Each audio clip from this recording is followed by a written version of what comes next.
I'd like to say welcome to everyone and thank you for being here. I am the Chamber Ambassador Vice Chair, Hannah Cowan with TrustPoint, and we are so excited to have you all here today for our ribbon cutting for Hope Village.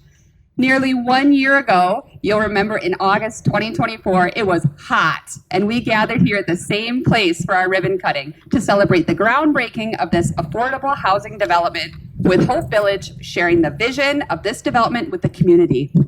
Today, we are thrilled to return to Hope Village to see the vision come to life and now celebrate the official completion of a 6-plex building and 2 duplex buildings designed to provide safe, dignified housing right here in our community. These new units will offer stable housing for those overcoming homelessness, as well as for members of our local workforce. The essential workers, caregivers, teachers, service providers, and others who help our community thrive, but often struggle to find affordable places to live. This project was made possible with funding from Hope Village's recent capital campaign and from the American Rescue Plan through the Home RHD program, helping bring hope and housing to those who need it most. This project is about more than buildings. It's about hope, opportunity, and neighbors looking out for one another.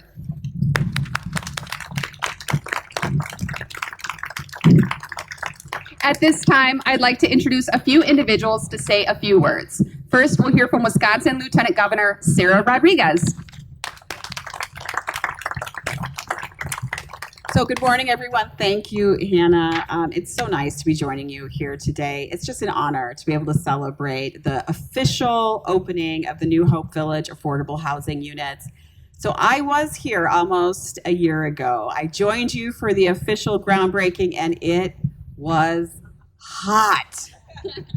And I do say I only have 2 colors, pasty white and red. And so I had to make sure I stayed in the shade as much as I could. So thank you for having shade for me here today. But I just want to congratulate all of you for all of this incredible work to have safe housing here in the Chippewa Valley. This project, it took time, commitment, and most of all, passion. That everyone here recognizes that Wisconsin needs better access to safe and affordable housing. And is your commitment for housing in our state, it's something to be proud of, because the work doesn't end with an idea. You fulfilled this goal of constructing safe and supportive homes right here in Chippewa Falls, because as we all know, housing is a human need and not a privilege. Each day, I travel all across our state and I ask people what matters to them most. And what I hear about, and I don't care where I am, if it's urban, suburban, or rural, the 2 things that I hear about all the time are housing and childcare, both unaffordable and hard to obtain. So I have the opportunity to visit so many different housing projects and organizations across our state, and I have seen your commitment and your passion. This takes time and effort to build a community together, and it's astounding and valuable, because we know that affordable housing can absolutely change a person's life. I'm a nurse by training, and so I know that the medicine we give people and the procedures that we do, it is such a tiny fraction of how healthy we are. It's about the air we breathe, the water we drink, food on the table, and yes, a roof over somebody's head. So I've seen these changes firsthand, how it's affecting our neighbors, our families, and our friends. And as the chair of the Interagency Council on Homelessness, I hear the difficulties that many Wisconsinites have when trying to find a secure place to live. I'm very proud to be part of an administration that recognizes the need for affordable housing. Since the beginning of 2023, our administration has invested $500 million in housing programs and organizations to support that continued work. But we know there's so much more to be done. And that's why I'm honored to be here at this ribbon cutting, because organizations like Hope Village, the Chippewa Falls Area Chamber of Commerce, state agencies, and key partners in Wisconsin are helping to reduce homelessness in the greater Chippewa Valley region. Thank you for allowing me here today. Thank you for all of the people that made this a reality. Congratulations on your incredible achievement.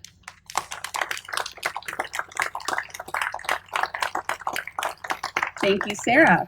Next, we'll hear from the Chippewa Falls Area Chamber President, Allison Wisniewski. Thank you.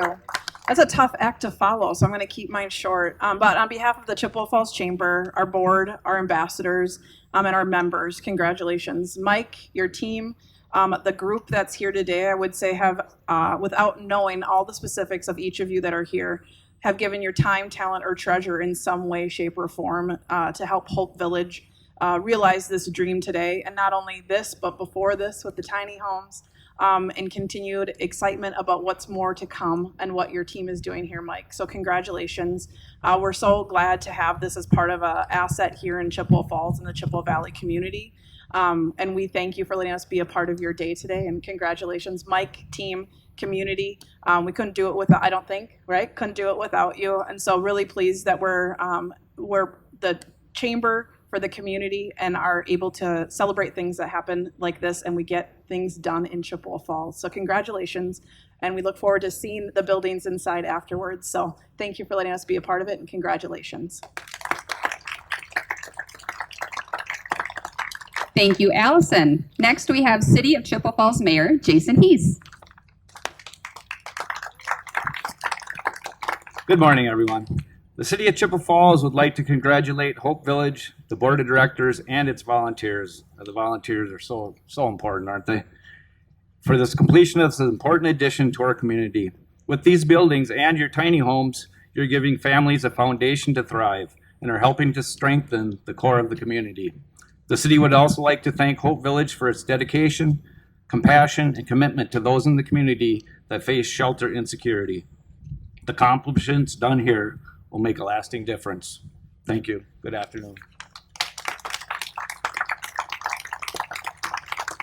Thank you, Jason. Next, we have Chippewa County Board Chair Chuck Hall. Thank you. It is indeed an honor to be here today.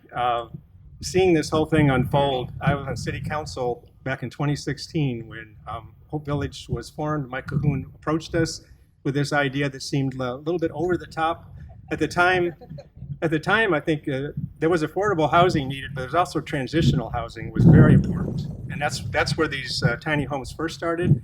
And over the course of those years, he's established a networking around. He's tapped into what this community is great for. When you have a need, Chippewa Falls and the Chippewa County community all around here always step on up. And he's established that, and then a few short years later, they had, I think, 10 houses, and he came back again with this, we have land, we can get some land, we can get a grant. And like, you're kidding, where are you gonna build it? And it's like, well, that didn't make any sense. Because we wanted, initially you think, we're downtown, near facilities and everything, but yet the vision of this has come through. The city cooperated with them, they got the grant money. They started it was just almost emotional to see the bulldozers around here starting to move the land and everything. Of course, the houses were built, and then they got the unit here where the shelter unit and everything for them. And then after that vision came, then it's about 2021, I think. They said, well, we'll just go for it. We're going to go do fundraising, and astoundingly, that was extremely well organized. You tapped into the whole community, and now you're seeing that vision come through. There's still more to come. The other thing I'd like to mention is being in the county, this is not the end-all be-all.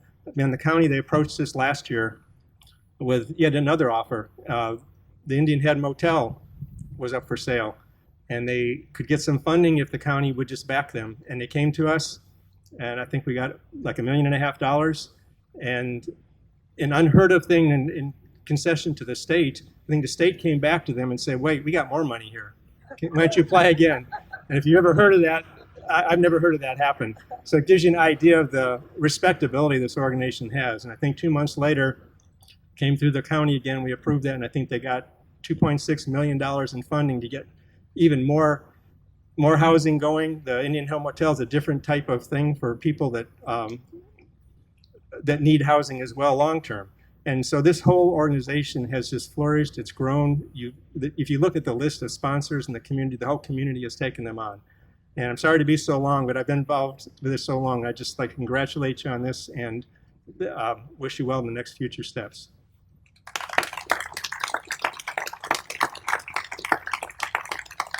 Thank you, Chuck. Next, we're going to hear from Hope Village Board of Directors, past President and Capital Campaign Chair Dick Hebert and Secretary Ruth Rosenow. Thank you, Hannah. Good morning, everyone.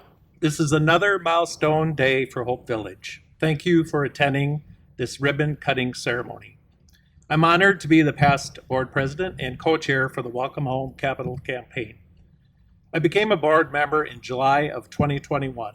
When I was asked to serve, I enthusiastically said yes.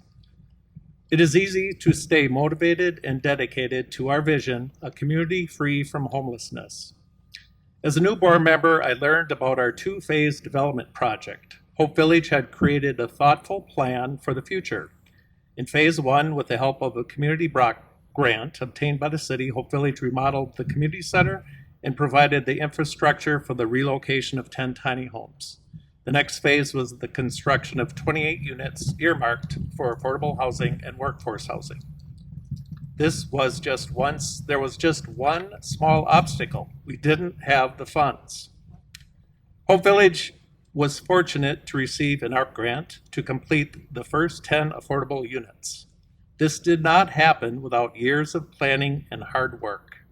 Thank you to Ruth Rosenow for countless hours completing the grant application. Thank you, Ruth.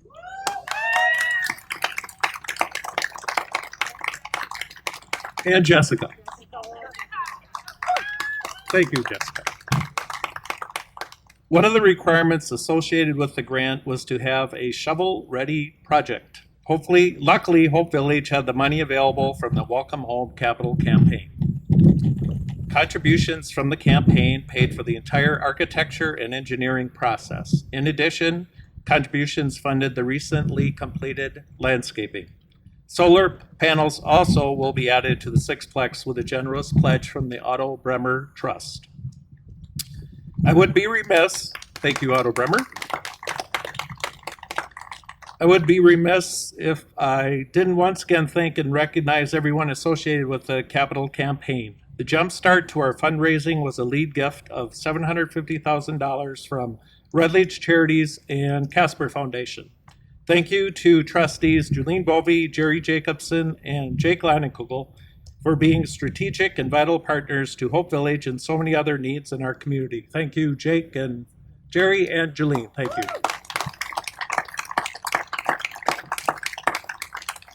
To my co-chairs, Mark and Kimbrosis and Mark Reams, and countless other campaign volunteers, I cannot thank you enough. Also, thank you to all the generous donors. In the Chippewa Valley, we come together to support worthwhile projects that make our community a better place to live, work, learn, and play. As I mentioned earlier, this is a milestone day for Hope Village. The person who has been a visionary leading from the start is our director, Mike Cahoon.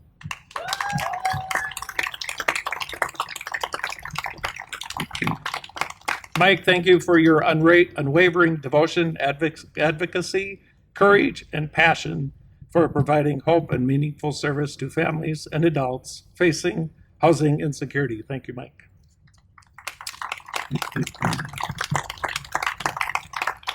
In closing, Hope Village is the envy of other Wisconsin communities, challenged to find and execute solutions for homelessness, housing insecurity, affordability, housing, and workforce housing. Congratulations to all. Job well done. Thank you.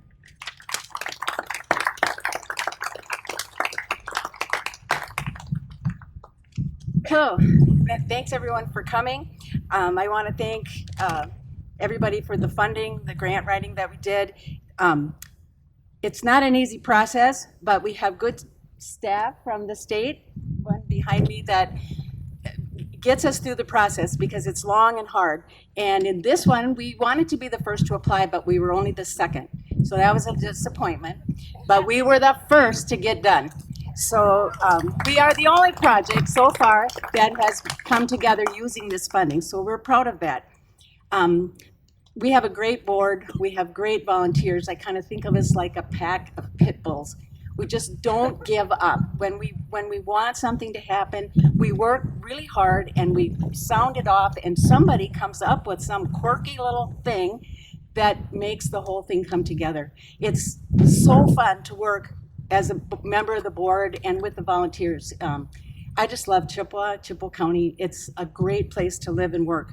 And we're doing this because I want to show you how hard it is for families who are working.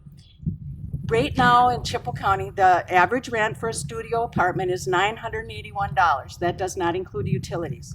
For a one-bedroom, it's $1,120. For a two-bedroom, it's $1,350. For a three-bedroom, it's $1,613. If we have someone who's working full-time, but at a basic job where they're earning $16 an hour, maybe at fast food, Quick Trip, one of those kind of places, they're working 40 hours. Their gross income is $33,280. That's $2,773 a month. After FICA, they're down to $30,734 and $2,561 a month. Then they pay their rent. If this is a two-person family, a mom with a child, and she's gonna scrimp and get a one-bedroom, her rent is $1,020. That leaves her $1,441 for the month. Then she pays her daycare. Daycare per month is about $1,000.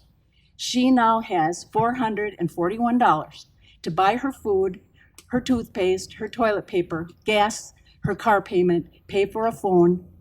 This is why we need to build more units like this, because they're working hard and they can't make it. And if they can't make it, we don't make it as a community. We only get by from the least of us. So we need to keep working so that we bring everyone to a livable life, one that's not a struggle, wondering how you're gonna pay for your kids' shoes, how you're gonna pay for their coat, how you're gonna get through Christmas. And this is why we do it, and this is why we're pit bulls, and there's so many of us. So thank you, everybody. Have a good time today. Thank you, Ruth, and thank you, Dick. Again, congratulations. We're so proud to have you in our community, Hope Village. Now we're going to proceed to the ribbon cutting, but following the ribbon cutting, Hope Village invites all attendees to stick around and tour units in both buildings, and tours will be available until 3:30 p.m. today. So right now we're going to gather around for the ribbon cutting. We're going to ask Hope Village board members and staff, today's speakers, and chamber ambassadors to come up here. We're going to go right in this area. Thanks. 2, 1.